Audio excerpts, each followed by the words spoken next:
Aussi soudaine qu'inexplicable, la disparition de Lady Di a choqué le monde entier. Le rédac-chef du Sun pleurait. Mais le jour de son décès, comme tous les autres jours, elle a été photographiée. Diana était la coqueluche de la presse mondiale. Elle était donc toujours suivie par des photographes. Ils l'ont traquée toute sa vie. Ils vont assister à sa mort. Ce ne sont pas les photographes qui l'ont tué. Faut arrêter. Cet été-là, elle leur fournit des clichés sensationnels. Il y avait chaque jour un nouveau maillot de bain. C'était le rêve pour les paparazzi. Alors pourquoi cette fin tragique dans les rues de Paris? Dans un instant, vous découvrirez des photos inédites commentées par ceux qui les ont prises le jour du décès de Lady Di.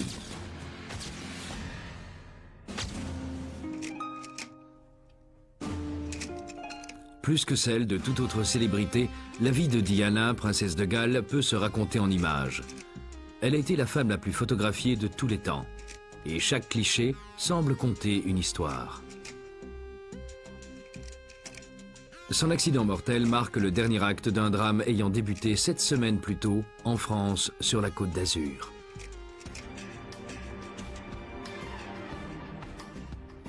À l'invitation de Mohamed Al-Fayed, propriétaire d'Harrods, Diana, William et Harry viennent passer des vacances en famille sur le littoral méditerranéen. Mais ils sont pris d'assaut par les paparazzi. La princesse Diana a décidé d'aller passer ses vacances là-bas au mois de juillet 1997 parce que, honnêtement, elle ne savait pas où partir avec ses 2 fils. Mohamed Al-Fayed ne cessait de lui répéter « Pourquoi ne venez-vous pas me rejoindre? Je peux veiller sur votre sécurité, j'ai des gardes du corps, j'ai une magnifique propriété, une plage privée, alors pourquoi ne pas venir ?» Mais naturellement, elle n'a eu que quelques heures de tranquillité avant que les journalistes, dont moi-même, ne lui tombent dessus. Malheureusement, le samedi suivant leur arrivée, j'ai reçu un appel de News of the World. Un type m'a dit « On a une photo de Mohamed Al-Fayed sur un yacht avec une femme qui ressemble à la princesse de Galles. » J'ai répondu « C'est bien Mohamed Al-Fayed et la princesse de Galles. » Et évidemment, à partir de ce moment-là, ils ont été assaillis. Ça a fait la une des journaux parce que Mohamed Al-Fayed était la bête noire de la famille royale. Il l'avait vivement critiqué et beaucoup de gens ne comprenaient pas pourquoi il n'avait pas obtenu la citoyenneté britannique. Malgré toutes ses bonnes actions, il était un peu considéré comme un paria. Mohamed Al-Fayed embarque sur le Johnny Cull, son yacht à 20 millions d'euros. Mais les photographes se lancent à ses trousses. On a loué un gros bateau avec skipper pour rester dans le sillage du yacht. Ils étaient suivis par une véritable flotte de photographes. C'était un spectacle de les voir, elle, William et Harry, en vacances avec les Al-Fayed. On tenait un sacré scoop. Il y avait énormément de monde et une débauche de moyens. Des bateaux hors de prix, des hélicos, des avions et des jets privés pour la suivre à la trace. C'est un peu comme jouer en bourse. On investit beaucoup d'argent et ça rapporte souvent des clopinettes, mais ce coup-là, on avait décroché le jackpot. La chasse est ouverte. Les photographes qui hantent les bars et les plages de Saint-Tropez se frottent les mains. Jamais de photos importantes, entre guillemets, historiquement, sont présentes dans aussi peu de planches photos. C'est-à-dire qu'il y a plusieurs choses dedans. Il y a l'amour, il y a la tragédie, il y a plein de personnages qui vont se croiser. Il y a Daoudi Al-Fayed, il y a Monsieur Al-Fayed, il y a Diana, il y a le futur roi d'Angleterre, il y a Harry, son frère. C'était un show. C'était comme à Cannes. Les photographes français se sont cotisés et lui ont fait porter des roses. Les photographes anglais ont eu le coup de foudre pour Diana 17 ans plus tôt. Depuis, elle leur a fourni 1 million de clichés. Le 28 juillet 1980, on a publié dans le Sun notre première photo de Diana. On ne savait pas à quoi elle ressemblait. Les photographes étaient tombés amoureux de cette femme, prétendument timide. Elle n'était pas timide, mais elle baissait parfois la tête en plissant les yeux pour éviter les photographes et les réverbères. C'est ainsi qu'est apparu ce regard de biche, de jeune femme timide aux yeux plissés. Elle était sensationnelle. Il était presque impossible de rater une photo d'elle. J'avais organisé une séance photo au jardin d'enfants où elle travaillait. J'avais choisi une jolie lumière pour la photographier. À la moitié de la séance, j'ai dit « Arthur, change d'angle de vue ». Et il m'a dit « Non, non, je ne peux pas, regarde sa jupe ». J'ignorais qu'elle ne portait pas de jupon.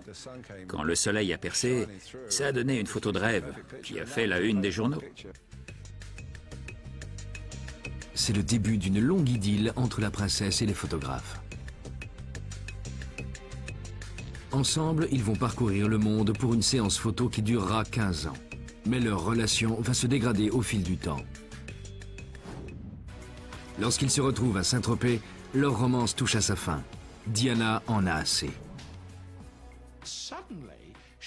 Elle a descendu les marches à toute vitesse et elle est montée dans un bateau. Quand j'ai saisi mon appareil, elle a fait « pas de photo ». On aurait dit qu'elle voulait nous parler.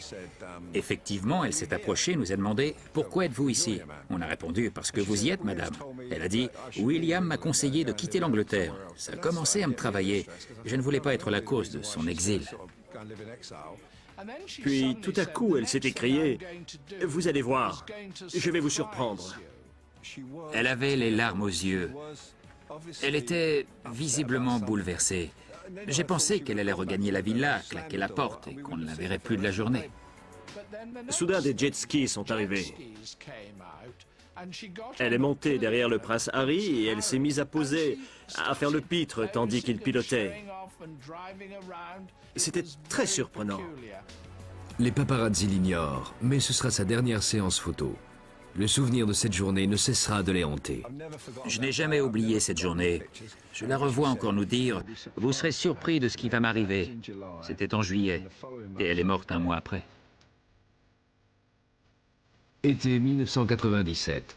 La femme la plus célèbre de la planète est en vacances avec ses 2 enfants et la presse mondiale. C'est ici, en 1997, sur ce ponton, que la princesse Diana est apparue à tous les photographes. Mais là, c'était particulièrement beau parce elle changeait tous les jours de maillot de bain. Donc on a eu plusieurs Diana. On a eu Diana avec un gilet de sauvetage, on a eu Diana avec un maillot de bain rouge, on a eu Diana avec un maillot léopard. Pour moi, c'était extraordinaire.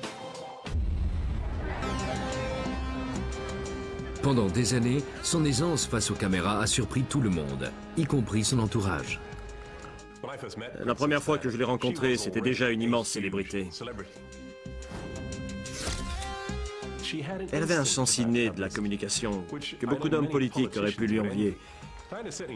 Diana savait ce qui faisait une bonne photo. Elle était très photogénique et prenait parfois plaisir à poser. Diana avait le sens du contact. La plupart des membres de la famille royale se contentent d'un salut figé ou d'une poignée de main. Au mieux, le prince de Galles se fend d'un « Vous êtes là depuis longtemps ?» Mais Diana, elle, agissait tout autrement. Elle établissait un contact personnel que les gens appréciaient. Et comme ça plaisait au public, ça plaisait aussi aux médias. Pendant des années, en tant que journaliste pour la chaîne de télé BBC, j'ai visionné des kilomètres et des kilomètres de bandes. Et je n'ai jamais vu une prise ratée. Elle savait où étaient les photographes et les caméramens. Elle savait jouer avec la caméra mieux que la reine-mère, qui était experte en la matière. La reine-mère arrêtait de saluer à 5 mètres et faisait de grands sourires à 3 mètres. Diana faisait encore mieux. Elle savait comment se placer, même quand elle n'avait personne en face. Elle souriait comme si elle voulait saluer quelqu'un. Mais pour les photographes qui suivent tous ces faits et gestes, un cliché surpassera tous les autres. Depuis le divorce de Diana, enfin depuis sa séparation d'avec le prince Charles, une question était sur toutes les lèvres. Qui est son petit ami? Où est-il? Qui sera le prochain? Il y avait eu Will Carling, Oliver Howe, Asnet Khan. Le cliché de rêve était une photo de Diana et du nouvel homme de sa vie.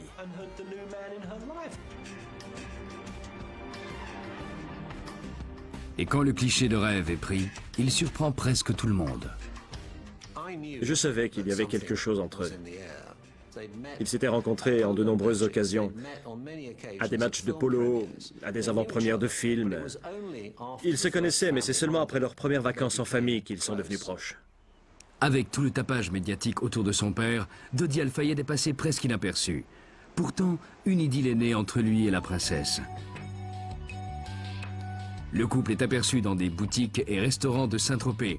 Diana pose même pour un artiste local. Elle est arrivée à minuit et là, j'ai commencé à la dessiner. Je l'ai mise là avec Dodi Al-Fayed à côté. Parce qu'elle se promenait, elle mangeait dans les restaurants, elle allait en boîte de nuit après. J'ai commencé à la peindre avec sensibilité parce que j'ai ressenti beaucoup de choses dans cette femme qui pour moi était une œuvre magique de l'esprit avec la couleur, la mer comme elle aimait. Quand j'ai peint cette toile-là, j'avais mis une musique Out of Africa. Elle aimait beaucoup cette musique. C'est le dernier tableau de Lady Diana avant un mois et demi, avant qu'elle parte pour l'éternité. Les tourtereaux repartent en mer. Cette fois-ci, ils sont seuls, mais leur liaison va éclater au grand jour. Un ami de Mohamed et de Diana, qui vivait dans le sud de la France, m'a appelé à la rédaction du Mirror pour m'annoncer « James, la relation entre Diana et Dodi devient vraiment sérieuse. Ces deux-là sont très amoureux. » J'ai dit « C'est un peu rapide. » Il m'a répondu « Peu importe, c'est comme ça. » Dodi Fayed should be ashamed of his treatment of Kelly. Kelly loved him, trusted him. La nouvelle fait l'effet d'une bombe, non seulement pour sa fiancée Kelly Fisher, mais pour le monde entier. Producteur de films et playboy international, Dodi se retrouve au cœur d'une tempête médiatique planétaire. Il ne sait comment réagir. Ce que j'ai dit à Dodi tombait sous le sens, à savoir que la presse britannique est la plus perfide du monde. On m'a demandé des conseils, ni plus ni moins. J'ai reçu des appels. « Allô Max, on se pose des questions, qu'en penses-tu » J'ai répondu « Je crois qu'ils sont amoureux. » Et leur amour a grandi au fil des jours. Dès l'instant où leur idylle a été révélée, toutes les agences de presse n'ont plus eu qu'une idée en tête. Dégoter une photo de Diana et Dodi ensemble, affichant leur amour. Si en plus elle était en maillot de bain et qu'ils s'embrassaient, c'était le pactole assuré.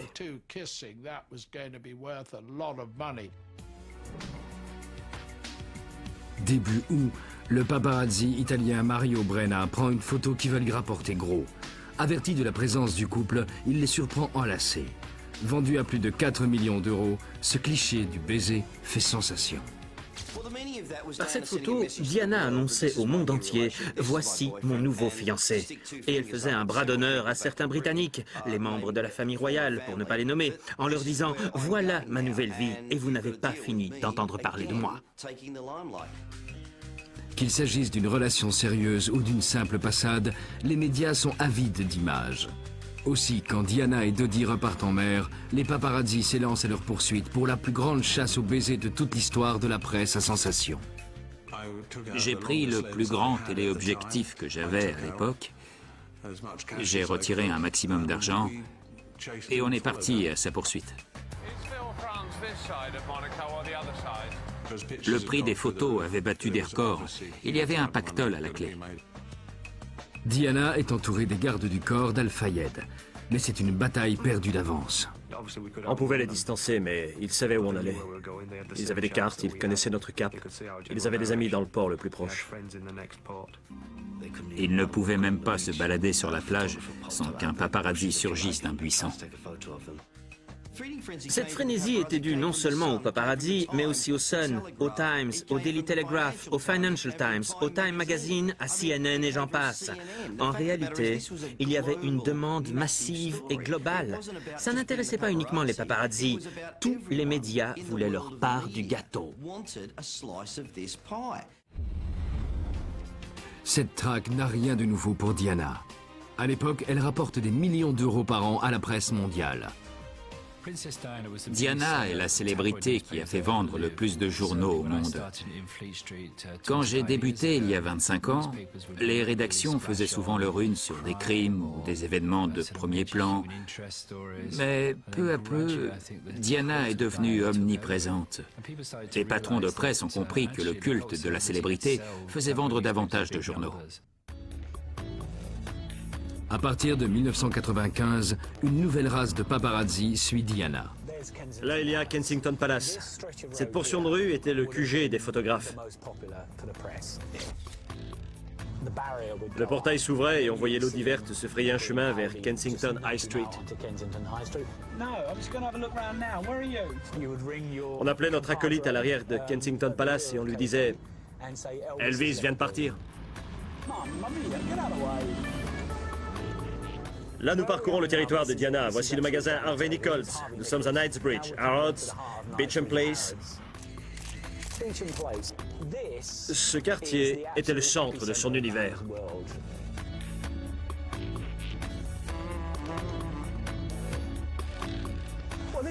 Voici le San Lorenzo. C'était le restaurant préféré de Diana et donc l'un des plus célèbres au monde. Toutes les voitures garées devant étaient enlevées. Je crois qu'une célébrité arrive. La voie était dégagée, sa voiture s'arrêtait ici, et elle sortait. À la grande époque, tout le monde pouvait approcher. Des passants la prenaient en photo. Et imaginez ce que ça donnerait aujourd'hui avec les téléphones portables.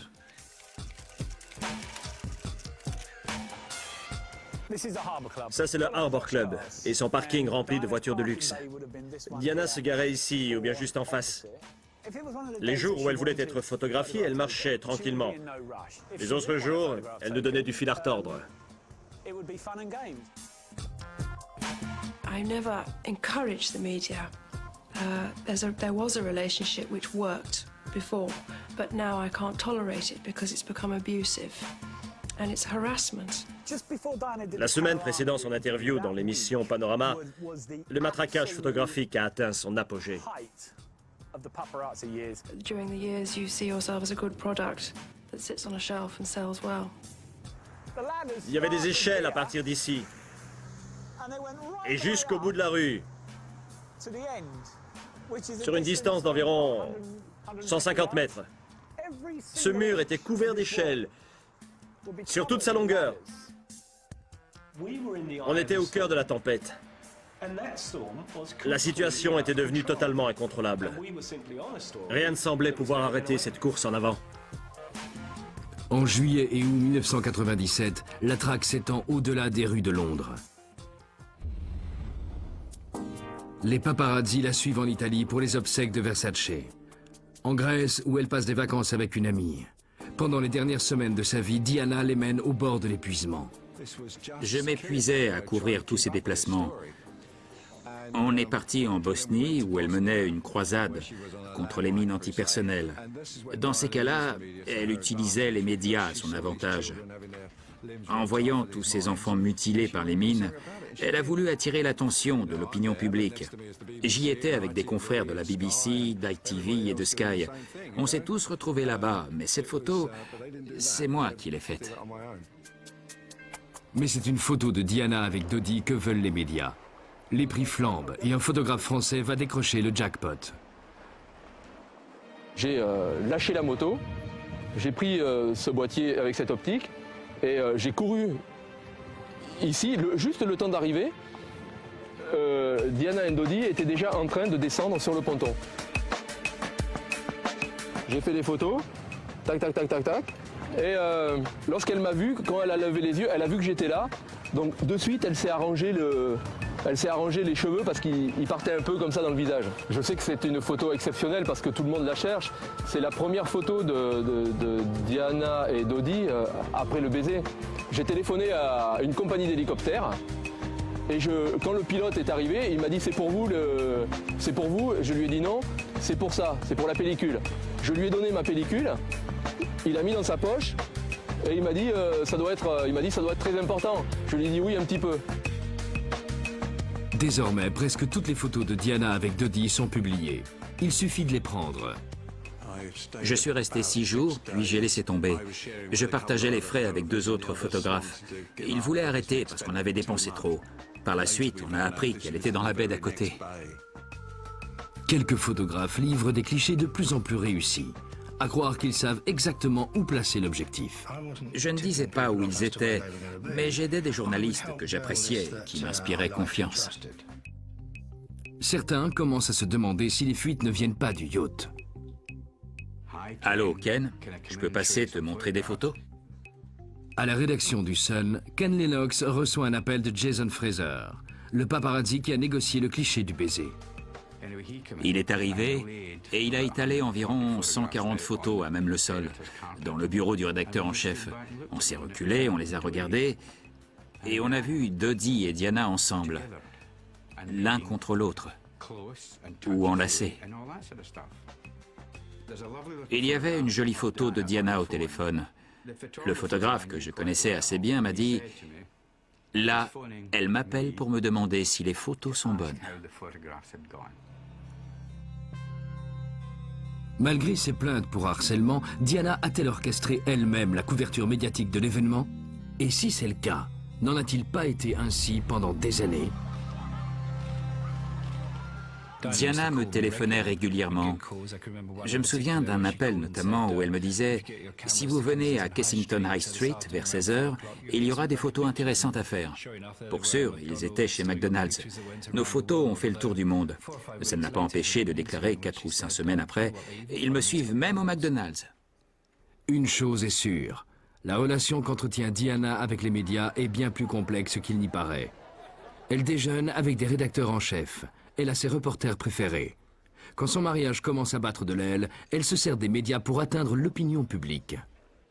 Quand elle a brisé le protocole royal en s'adressant directement à la presse, elle voulait peut-être faire passer le message suivant. Les membres de la famille royale paient des attachés de presse, mon mari le premier, mais moi je fais des économies en m'adressant directement aux journalistes. Du coup, je me suis dit, je n'approuve pas sa façon de parler à la presse. Mais au moins, elle fait elle-même le sale boulot. Après avoir tiré parti des photos de presse pour attiser la jalousie de son ex-mari, agacer la famille royale ou étaler son bonheur au grand jour, Diana souhaite un peu d'intimité. Elle veut passer une nuit à Paris avec Dodie, mais la situation lui échappe. Ce que Diana n'a pas compris, c'est qu'après avoir donné toutes ces superbes photos, il était difficile de dire « Ah, attendez une minute, on arrête tout, là !» La princesse de Galles entamait une nouvelle relation amoureuse. Aucun rédacteur en chef dans l'histoire du journalisme n'aurait dit « Attendez les gars, ils sont arrivés à Paris, on remballe tout !» Il aurait été viré sur le champ. Cette histoire n'allait pas s'arrêter sur ordre de qui que ce soit. C'était impossible. Elle ne faisait que commencer. Paris, cité de l'amour. Sa tour Eiffel, son arc de triomphe et ses paparazzi d'une ténacité à toute épreuve.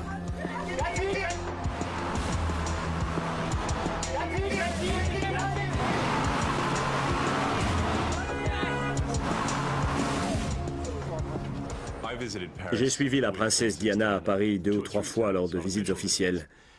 Les paparazzi parisiens étaient réputés pour leur obstination.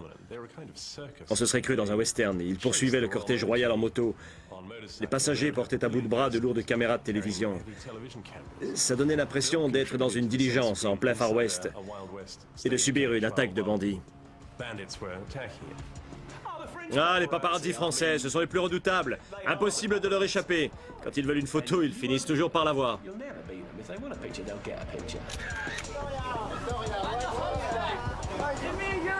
À l'époque, ce sont des photos de Diana que le monde réclame. La princesse a fait la couverture de Paris Match plus de 60 fois. Après les clichés sur la Côte d'Azur, les paparazzi espèrent faire encore mieux à Paris. Ça a été le carnaval tout l'été. Des tas de photos arrivaient tous les jours. Et chaque nouvelle série était meilleure que la précédente. C'est le rêve pour les paparazzi. Le nec plus ultra, ça aurait été de les prendre en photo au moment où ils seraient entrés dans une bijouterie pour acheter une bague. Ces clichés auraient fait sensation. Toutes les agences de presse dignes de ce nom couvraient les séjours de la princesse à Paris. Alors, quand la rédaction d'un journal britannique a téléphoné pour dire que Diana arrivait au Bourget en jet privé avec Dodi Al-Fayed, on n'a pas traîné. Quand l'avion atterrit, une dizaine de photographes est sur place pour couvrir l'événement. Sur ces photos, on assiste à la rencontre de tous les protagonistes de la tragédie du 13e pilier du tunnel de l'Alma. On voit Diana descendre de la passerelle de l'avion et Dodi saluer Henry Paul qui conduira la voiture d'escorte dans l'après-midi et la Mercedes le soir de l'accident.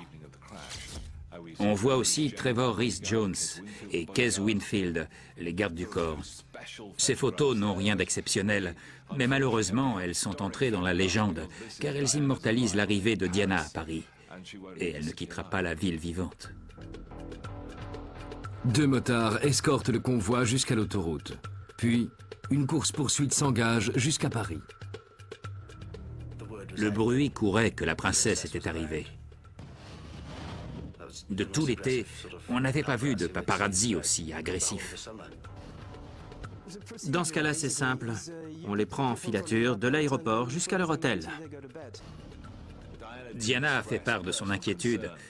Elle a dit « Faites attention, ou l'un de ces paparazzi va se faire tuer. » Heureusement, on a réussi à l'esmer. On a accéléré et on a filé. Débarrassés de la meute des photographes, ils font une première halte au bois de Boulogne, à la Villa Windsor. Ancienne résidence d'un autre couple très photographié, le duc et la duchesse de Windsor. Cette demeure a été reprise et rénovée par Mohamed Al-Fayed. Le bruit circulait qu'ils allaient peut-être s'y installer et l'utiliser comme pied-à-terre en France. À l'idée que la princesse de Galles allait séjourner à Paris avec son nouvel amant, on était évidemment tous très excités. On ne parlait que de ça. Le couple quitte le bois de Boulogne en direction du centre-ville où les attendent les paparazzi. Ce n'est pas difficile de séjourner incognito à Paris. Alors pourquoi aller au Ritz? Tout le monde les y attendait, puisque ce palace appartenait au père de Dodi.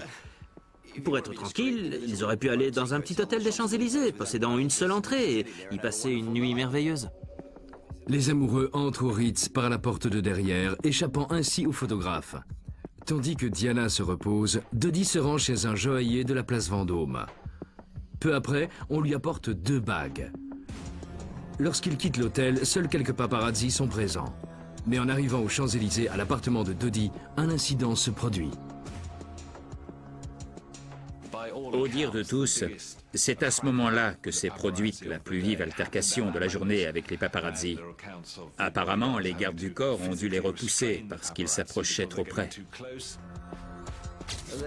Il y a eu des empoignades et des éclats de voix.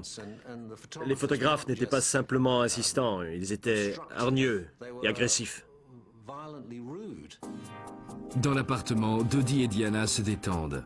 La princesse déguste un verre de vin blanc et ils écoutent de la musique. Mais la tension monte chez les gardes du corps. Dodi ne leur a pas fait part de ses projets pour la soirée. J'ai frappé à la porte et je lui ai posé directement la question devant la princesse dans le salon. J'ai demandé à son majordome de se renseigner pour qu'on en sache un peu plus, mais on n'a eu aucune réponse. Du coup, quand on est sortis dans la soirée, Kez et moi ne savions toujours pas où ils allaient. Ils sont sortis précipitamment. J'ai pris quelques photos. Dans ces cas-là, on ne se fait pas de mise au point. On n'a pas le temps. On shoot et c'est tout. Mais Diana et Dodi n'offrent pas aux paparazzi le cliché qu'ils souhaitent. Une photo du couple. La poursuite reprend. Les paparazzi reprennent leur moto ou leur voiture et ils vous traquent. Pourquoi? Parce qu'ils se sentent floués tant qu'ils n'ont pas la photo souhaitée. Ils ne tirent pas des balles, ils n'ont pas de fusil, mais ils sont armés d'appareils photo. Je ne comprends pas. Pourquoi fuir les paparazzi alors qu'ils cherchent simplement à obtenir une photo des 2 membres du couple ensemble? Il s'est passé beaucoup de choses ce soir-là que je ne m'explique absolument pas. Une table leur a été réservée dans un restaurant branché. Mais excédés par les paparazzi, ils changent de programme. Sans avertir le personnel du Ritz, ils regagnent le palace, talonnés par des photographes. Les photos les plus célèbres de cette soirée, avant le tragique accident, ont été prises à leur arrivée au Ritz par 2 photographes travaillant pour notre agence.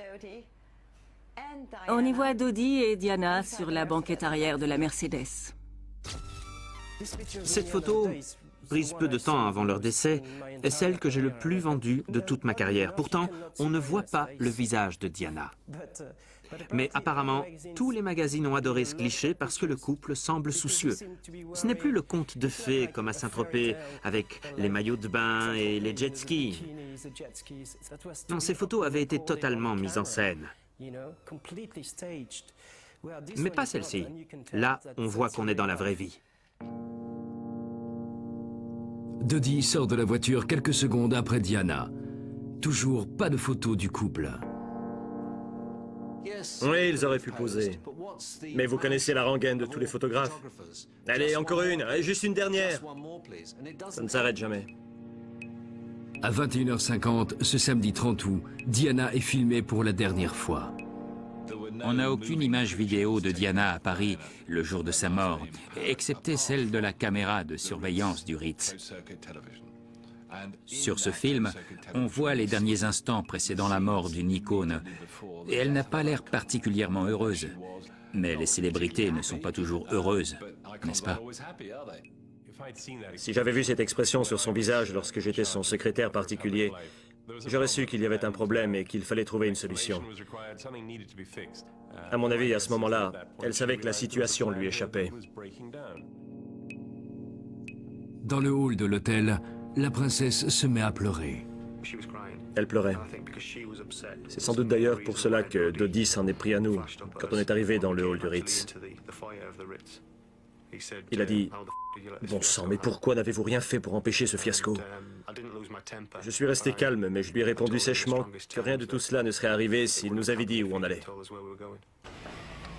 À ce moment-là, tous les photographes de Paris convergent vers le Ritz. Parmi eux, Jacques Langevin, reporter primé. Il a couvert certains des plus grands événements de la planète. Une fois encore, il sera aux premières loges. Devant le Ritz, où il y a un groupe de journalistes, des badauds, des voitures, des allées et venues, des choses qui bougent, des voitures qui viennent, qui repartent, beaucoup de badauds qui demandaient d'ailleurs aux journalistes et photographes présents ce qui se passait. Qu'est-ce que vous faites là? Pourquoi vous attendez qui? Voilà.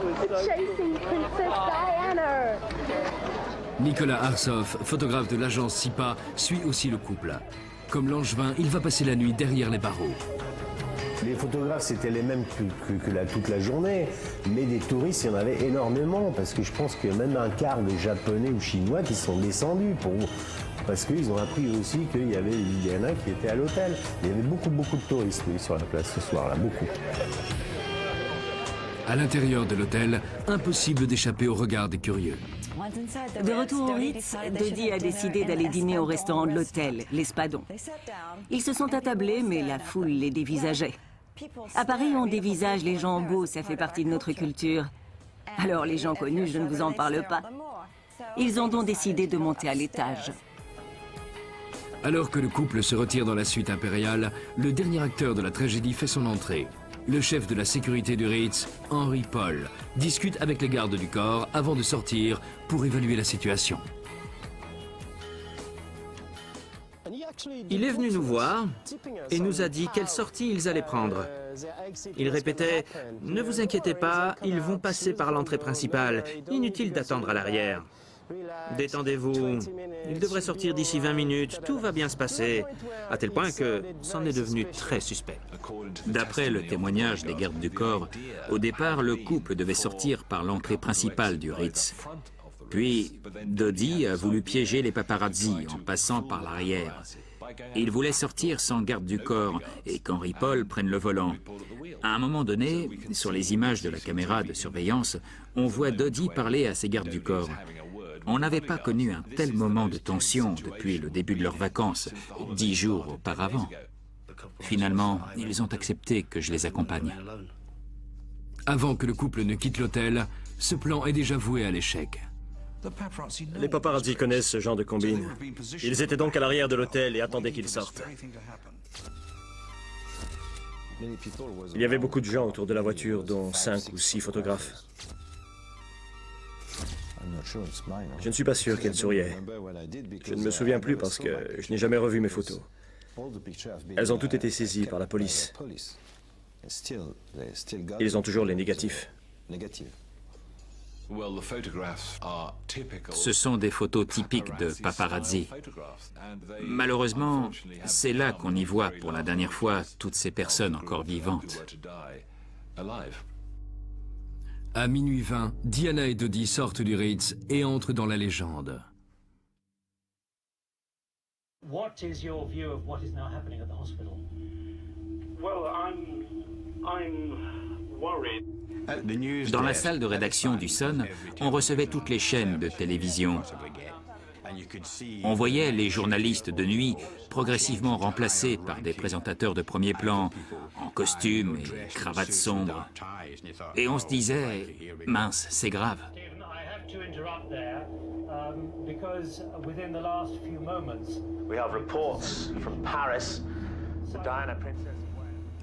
Ça faisait longtemps que je ne m'étais pas remémoré tout cela.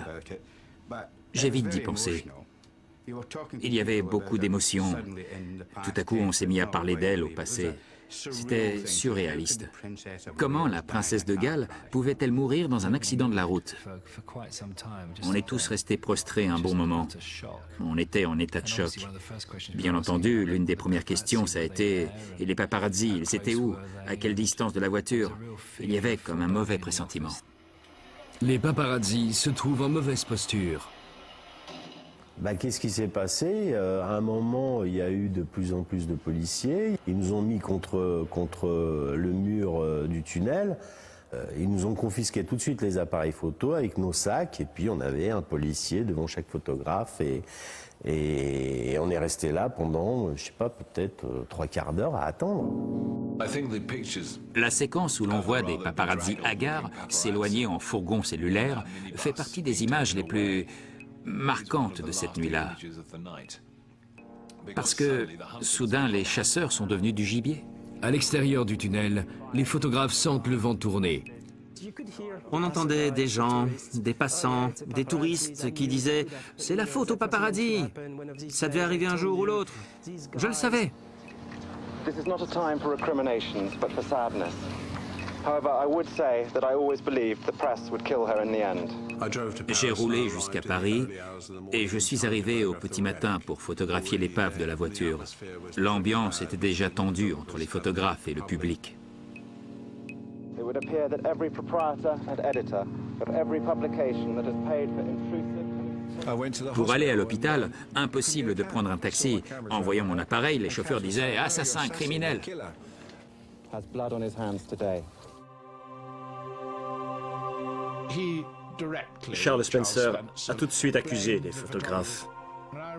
Quand je me suis rendu devant Kensington Palace, quelques jours avant les funérailles de Diana, il fallait voir les insultes qui pleuvaient sur tous les gens munis d'appareils photo.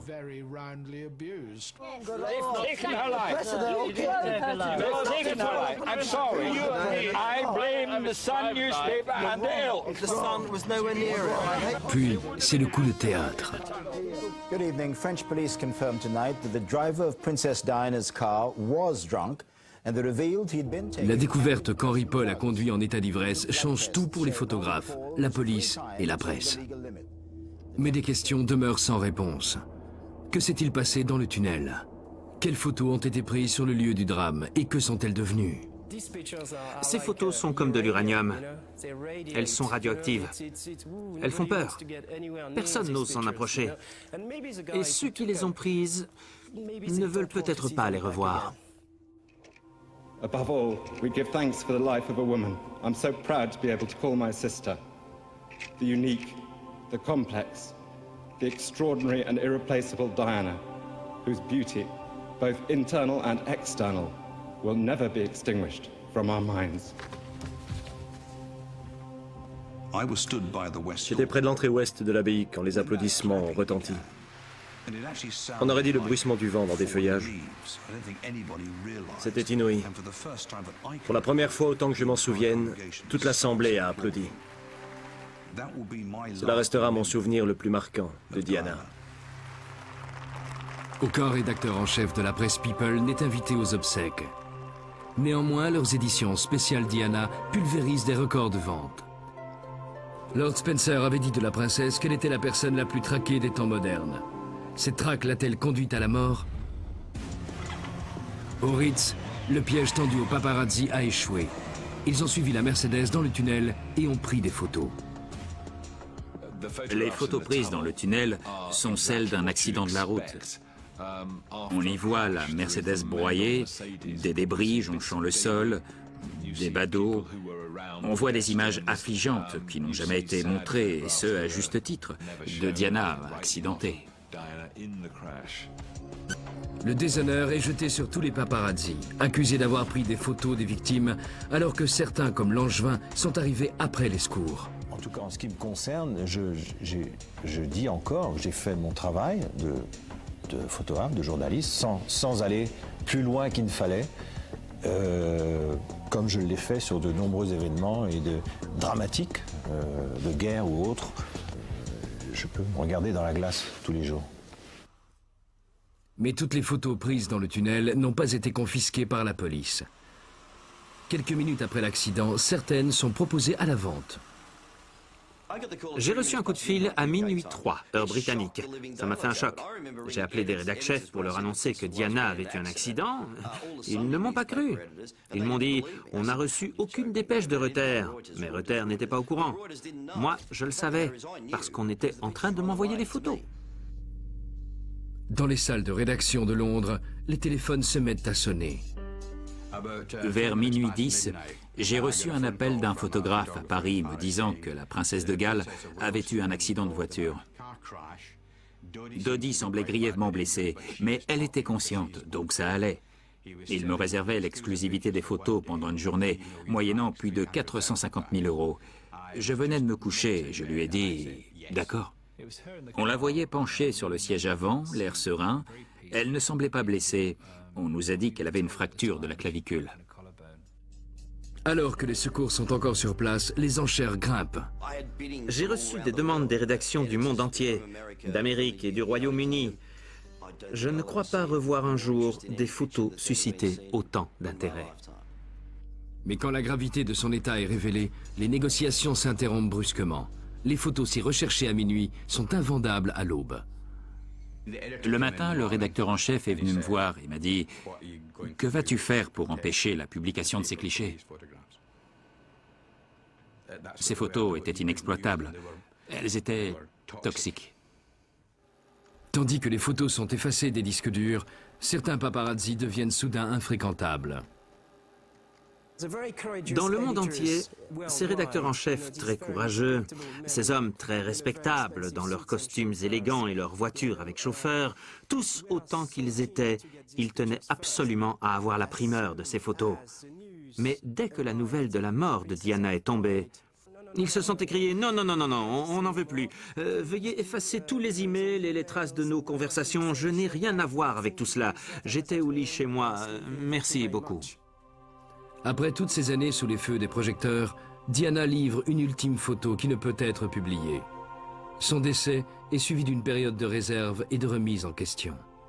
Je me suis senti en grande partie responsable, comme tous les journalistes, je crois. C'était délicat parce qu'on savait que Diana avait aidé les médias et que le chauffeur était en état d'ivresse. Mais à mon avis, si les paparazzi ne les avaient pas suivis, ils n'auraient pas roulé aussi vite et l'accident ne se serait sans doute jamais produit. La mort de Diana semble marquer un tournant. Les photographes laissent les princes reprendre tranquillement leurs études et se contentent de clichés officiels. Les paparazzi ont été traités comme des parias. Les magazines ont arrêté de publier des photos volées de célébrités. La traque des stars glamour a connu une trêve, mais elle est repartie de plus belle aujourd'hui. Il y a de plus en plus de magazines People. Je ne pense pas que ça s'arrêtera un jour. Les gens aiment regarder les People. Mais c'est surtout Diana que les gens aimaient regarder. Et pour certains photographes, sans elle, rien ne sera jamais plus pareil. La dernière fois que je l'ai photographiée, j'étais à Beauchamp Place. J'attendais qu'elle sorte de chez la styliste Caroline Charles. Elle s'est plantée derrière moi. Elle avait dû sortir par la porte arrière. Elle m'a tapé sur l'épaule et m'a dit « Vous vous faites assez d'argent avec moi ?» J'ai répondu « Non, pas assez. » J'en conviens. On a sans doute dépassé les bornes certaines fois. Mais ce n'était pas évident. Diana était la femme la plus médiatisée au monde. Sa disparition a laissé un grand vide qui n'a jamais été et ne sera jamais comblé. On ne trouvera plus jamais cette magie qu'avait Diana. On ne verra plus les rédacteurs en chef se précipiter pour découvrir les photos. Diana était exceptionnelle. Et je ne pense pas qu'on en verra un jour une autre comme elle. the like of her again, no.